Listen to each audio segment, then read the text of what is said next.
You ask Tiger to solve. This deals with linear equations with one unknown. The final result is x equals -3. Let's solve it step by step. Simplify the expression. Group like terms. Simplify the arithmetic. Swap sides.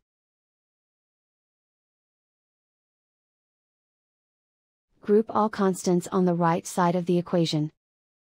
Add 13 to both sides. Simplify the arithmetic.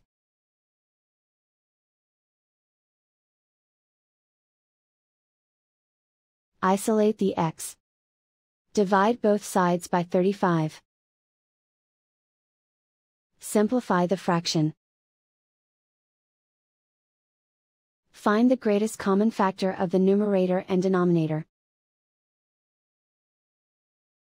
Factor out and cancel the greatest common factor.